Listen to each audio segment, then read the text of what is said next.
Welcome guys, Brandon here from Terminated Gaming, and we're once again back in World of Warships, but thankfully, again, we are not in the Georgia. After the Santa container, well, hold the debacle, but I did open a shit ton of containers, I'll be honest. Exact numbers, I do not know. All I know is that video went very well on the channel. Most of you guys are very supportive. I had a few of them that kind of weren't, but, you know, it is what it is. I was just kind of showcasing the kind of luck that you might be able to get on the containers, but I also said at least 3 times, and especially like comments, description, and at the end of the video, do not buy these containers if you're expecting to get certain ships. It's just not possible. Anyways, about this game. So we are in the Tier 7 Russian battleship Poltava, and we are on New Dawn, and it's just a standard battle. This is a Tier 7 game, and I am, of course, top tier. Also joining me this game is my ever-incompetent sailor, Zane. He's in his Scharnhorst, one of Zane's first and only premium ships. He will not be a big star in this game. He has a pretty bad game by his standards. But this is a game that I wanted to showcase because it's not, you know, upper tier like I have been. I mean, it's still upper tier, but not like 9s and 8s that we've been seeing, especially at tier 9. A lot of games at tier 9 that I've done pretty well. So Poltava, this is actually my first ever game, and it's my only game in Poltava. I do have Admiral Kuznetsov as my commander, or as my captain for this ship. He is only a 10-point captain because I would have just picked him up at the time that I was playing this, so I was like, oh, I'll, you know, try out Poltava. I got this for my container. I've never really seen them in battle, so I don't really know how good of a ship it is. So our first salvo, it's a battleship. It's not gonna hit every shot, and I gotta get used to the new, or like its kind of dispersion values. It's different from ship to ship. I did shoot at that Marblehead there, and I hit him with 2 shells at overpen. And this is where I was telling Zane, I was like, I forgot, this ship is actually really good against battleships and, you know, worse against cruisers because of its, you know, shell velocity. The Russians have very good penetration at medium ranges. So I decided to shoot the Scharnhorst, and then as I said that to him, it's like, oh, well, okay, now I have a ricochet and a non-pen. So at this point, it's like I fired a few salvos and got 7,000 damage to my name. I was like, I'm not too sure. You know, like the handling, it's just I wasn't getting used to the handling of this ship yet compared to other ships. I take blind shots there on that cruiser that disappeared. And of course, I was allowed to do that without getting spotted, which was, you know, nice. I do like that. And we get 2 overpens there as well against the Nuremberg. So, nothing too spectacular. I do decide to change fire to battleships to see if I can actually do some real meaningful damage while also paying attention to that ship off there on our flank. So Nelson starts to turn out and give us a little bit better angle. You know, not much, but a little bit better. The Bayern. And, you know, once again, it's not spectacular damage numbers, but, you know, not terrible. Yeah, I mean, everything could be worse in retrospect. Like, I could be missing entirely or not, you know, all that jazz. So here's the Tier 5 Pan-European battleship, the Vibris Unitas. I do have one of these as well. I have never played it yet. It looks interesting. You know, it has 12 guns. Maybe 4,800 again. It's like, okay, it seems like I'm consistently getting like a pen and an overpen. Out of 9 guns, I'm hitting 2 shots. So my accuracy's not the best. And this Helena is pushing up aggressively, so I switch over to make sure he dies, but it looks like the team's going to kill him before I leave him on 200 health, and I'm just like, I'm not going to shoot at that guy. This Omaha has rammed into several of us, so he ends up turning pink, and Zane just went down, if you didn't notice there. There we go. There's a nice salvo for 2 pens, 2 overpens, and, you know, with one of those being a Citadel for about 17, 18k on that Vibris Unitas. He probably really didn't appreciate that hit. I will be honest, a lot of my damage in this game comes from, you know, enemy team not necessarily focusing me, allowing me to get shots off. So at like the early part of this, I'm not doing spectacular, and you know it's not even I'm not even like tanking. I'm not really the furthest thing forward, or Colorado's further forward than me. So here, shots out on the Bussiness, and I get a Citadel from behind. But granted, it's a tier 5 battleship, so its rear armor's not going to be that great. So I leave him on 300 and something health. I'm like, come on, you could have just gave me like one more hit and one more overpen, and it would have killed him. But yeah, that was another nice salvo against the lower tier battleship, so it's like it's kind of seal clubbing. I slowed up here. Bayern misses his shots. Just what happens when you switch your speeds and also alter your course. It also helps against torpedo mitigation, but there's not really anything with longer range torpedoes. So at this range against the Bayern, 6,500, 6 guns and 2 hits. It was I think this dispersion might not be the best, but it's like it surely isn't terrible. You know, I've seen worse. I've had worse dispersion out of other ships. Bayern does a significant amount of damage to the front. I'm not too sure on like the armor scheme of the Poltava going into this. I really didn't look it over much. But that I'm gonna almost safely say that the Bayern maybe got a little lucky, more so than anything. They were get 14, almost 15k on the Bajoni. A lot of overpens. I think that's the consistently thing on the Poltava. Here I'm coming to a complete stop because I was like, oh boy, this Bayern, he's coming in to try to ram me, and this is going to be my game. Thankfully, the team is focusing him down, and you know I take out a gun turret, so he's not going to be able to put as much fire back at me.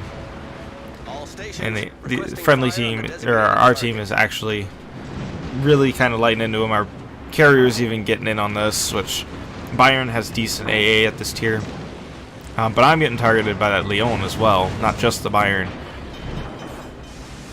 But thankfully this Bayern is just getting focused by a lot of us. Because I think the team realizes that that if we don't take out this Bayern, you lose a tier 7 BB because I'm going to be out of this game. He's on 1,000 health, and I'm really worried here. He's burning to death, and he burns. So I'm gonna I keep reversing for a little bit because I'm still under constant beratement by like that Leon. But the Leon is like almost stationary, so I put some fire out on him, and now the enemy carrier is gonna also join into this fray against me. Right there. I launched my fighter a little late in this situation. I don't even know why I launched him there. But here it's like, oh boy, look at how much health I've been, rendered down to. This is terrible. So I'm just gonna try to like lick my wounds and run away from this fight, type thing. I'm not burning my damage control there because I'm still spotted and the fire was about to end. So just more shots out on that Leon. I have 4 things targeting me because the Bajoni finally realizes, oh hey, this is a low health tier 7 BB. I should probably take it out. But a little too late, you know. You gotta kind of take your advantage. You gotta take the shot when you got it, because now I go unspotted. And I'm gonna use this island to kind of keep me shielded from some direction of fire, because there is a Leon, a Colorado, and the Bajoni on the other side of this island. Yeah, there is a Scharnhorst off to my right, but he's not spotting me as long as I don't fire. And the carrier. Of course, the detection range on this thing is odd. It has 1.5 kilometer detection between its aircraft detection and ship detection. So it's 13.5 for ships and 12 for aircraft. So it's an odd one to get used to. Of course, like I said, this is my first game in it, and I just didn't know what to expect going into it. Like, on paper, the ship looked pretty cool. And we're up to almost 95,000 damage. No kills to our name, but that's kind of the story of my life, not getting any kills to go with the amounts of damage.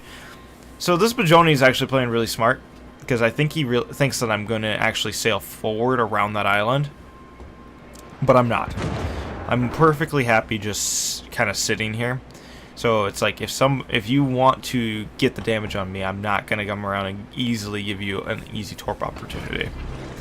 And it allows me to get another heal off. So of course it heals on the tier 7 Russian BB only, 8,200. So, but any heal's a good heal, just to get the extra back.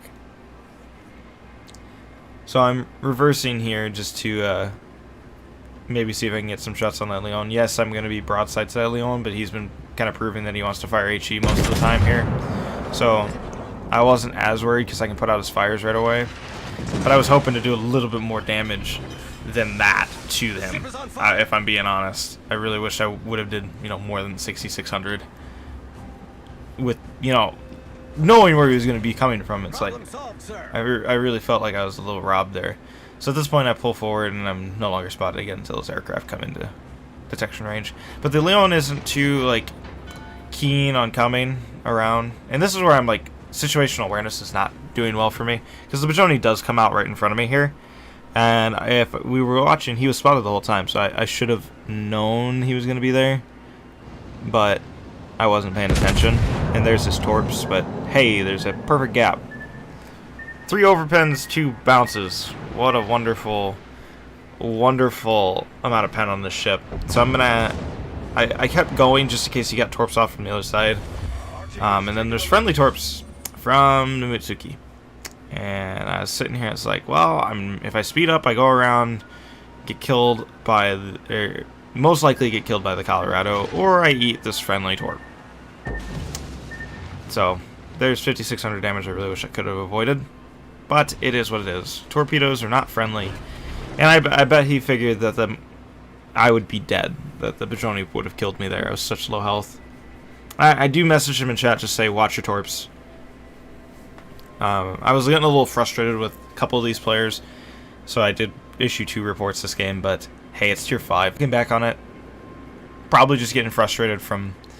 like the game is too... the game ends up being a little closer than it should, but you know, I can't fault some of these players. Are probably, you know, pretty new to the game.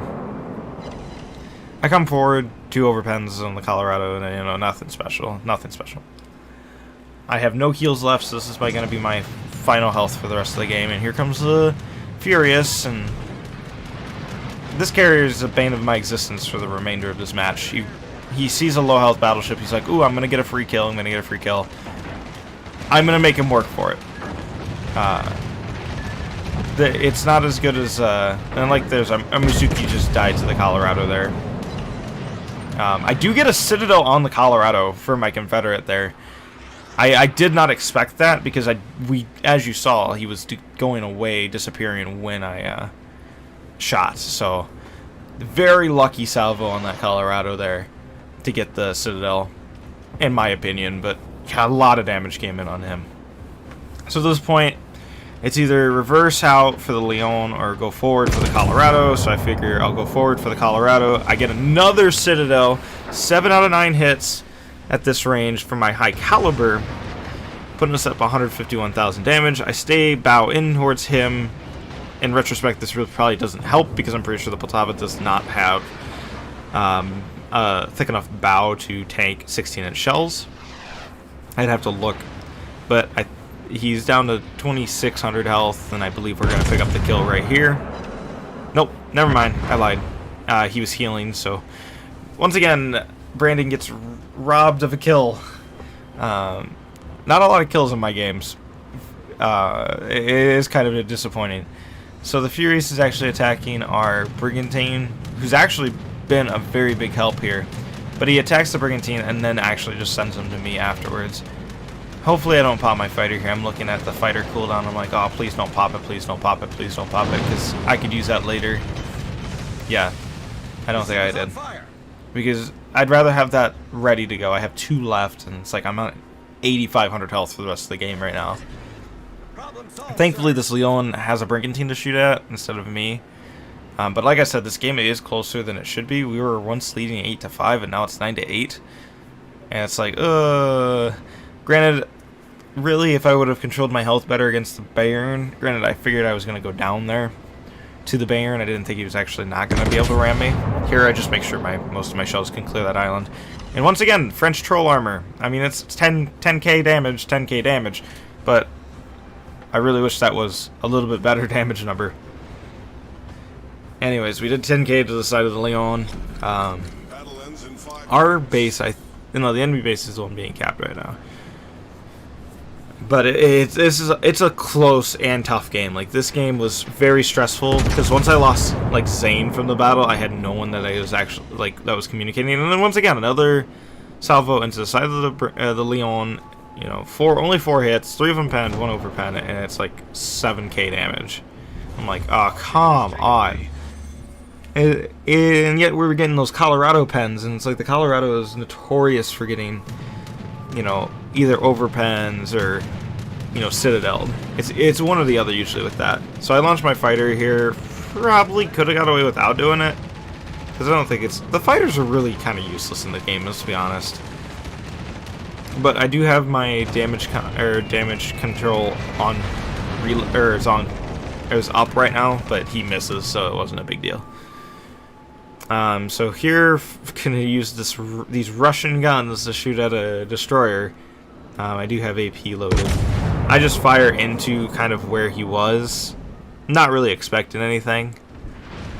And we missed because he slowed down. But our Brigantine's gonna go down to those torps. I mean, the Minsk. It was a good play on the Minsk's part to. Oh, sorry, the Fuso. The Brigantine's been dead. But I mean, it's good. It was a good play on the Mitsuki's or on the Minsk's part to do that.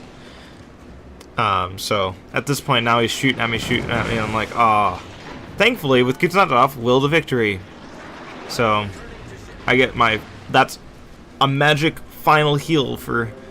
I think it's 10% of your total health. So, but here I reloaded HE and I fire into the smoke screen. I'm like, please give me the Minsk, and we got the Minsk. Just surprisingly get the Minsk. Crazy.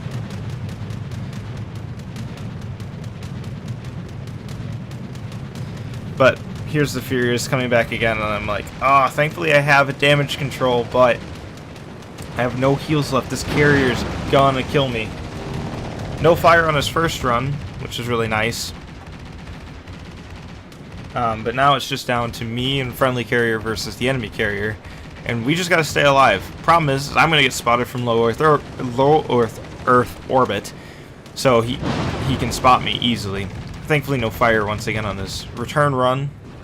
Russian AA, not necessarily the best. It is kind of a rougher AA, if I'm being honest. So, anyways, I'm gonna try to go hunt down that Furious because, I mean, why wouldn't you? He was last seen sailing towards our cap, which is a smart play because at this point he's gonna have to basically cap out. 2 minutes left on the battle, detected by aircraft, but that's just a given. I'm going to be detected by aircraft before I can see the aircraft. I had 1 fighter left, so I pop him before those torpedo planes come in, and I start turning. I'm going to try to make it as hard as possible because I believe one of those torpedoes actually could kill me. But he's going to get multiple runs. And I'm sitting here as like the Vesser isn't launching any planes now. And I almost got away with squeezing in between there. And there my fighter actually did do something. But the Vesser isn't launching any planes, which made me think the Vesser went AFK. Problem solved, sir. Granted, you know, he didn't need to do anything to win this game at this point. As long as he doesn't sink, we win. Because I can even go down. So here I'm just flipping my ship around. I have nothing left to lose. Try to get some damage on that Furious. 4 overpens. Rear turret. Let's see if it's overpens. Gotta aim a little lower is what it seems like. And another 6k damage. And I'm still alive, but my damage con's out. I got no health. I'm sitting here. It's like, oh, am I going to reload? Am I going to get any of it? No. Die with 1 second left on the damage con. Couldn't get one more salvo out, but the game has 30 seconds left. We're up by 66 points, 68 points. And the enemy carrier is not going to be able to kill our carrier by that time. But as you notice, our carrier is basically now AFK. He did play part of this game, I will be honest. But this kind of really bothered me. I did use like 3 reports this game because, yeah, play the game until it ends. You don't quit. If you're still alive, you keep fighting, type thing, or at least moving. So the Furious didn't even come close to getting him, and like always, I just have screenshots of post-battle results once the gets caught back up. So 186,000 damage in that game, 88 hits, a lot of overpens. 16 plane kills in total, 1 kill only, 5 citadels, which came against that Colorado and surprised us, which I can't complain. It is a premium, so we make a decent amount of money. Confederate and a high caliber. Of course, that puts us at top of the team with almost 2,300 base XP. And like I said, the Vesser did something because he became close to the middle of the team. But Sane, who died literally within like 5 minutes of the game starting, managed a higher XP than the carrier. So you tell me. Here's oh, this is not the results that we want yet. So here's kind of the breakdown. The Minsk, we only did 3k to get the kill, but, you know, 5k to the Colorado. Here's 42,000 against that Leon with no citadels. 2 citadels against the Vibrus and Unitas, so that gave us that number. And that Bajoni we did also get a citadel from. And then here's the breakdown of credits. I wasn't running any real special modifiers, so this was just kind of what we got. 535,000 credits at tier 7, but, you know, it was a longer match and it was a harder match. And then, you know, a decent amount of XP for a first win. But that was my first and only game in the Poltava at this moment in time. So, I hope you guys have enjoyed. If so, very much appreciated, and I'll catch you guys on the next one. Peace out. Shut up and sit down.